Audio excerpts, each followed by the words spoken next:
Nestle Milo. Sir, ano pong mensahe niyo sa mga Surigaonon sa matagumpay na sinagawang Surigao Leg ng National Milo Marathon? Ako lang po, sana po nag-enjoy po yung mga nag-participate nating mga kababayan sa Surigao dito sa ating Milo Marathon na special edition. Kasi itong walk, run, and roll is really intended na not just to be a celebration of sports, but it's really sports for all and being more inclusive. So kaya kasama natin mga PWD nating mga friends and they were able to really go and be a part of the journey with the Milo Marathon. So sana po nag-enjoy po lahat. Wala bang mga untoward incidents, sir, sa race? So far, wala naman po.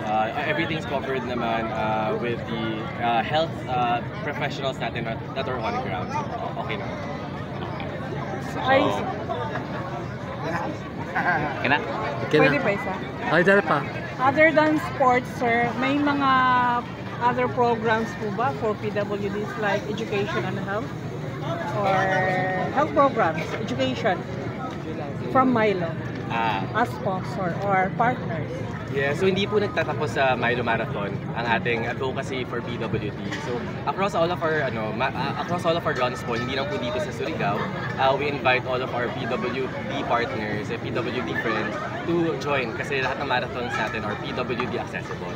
Plus in terms of programs po, like today, meron po tayong diversity and inclusion training booth, and also we have our sports marketing push din po. So total nationwide po yun sa digital that really touch on PWD concerns and issues. We also have a partnership with the Special Olympics. So yun po ang lahat ng ginagawa natin para masuportahan ng mga PWD. Thank you po. Thank you.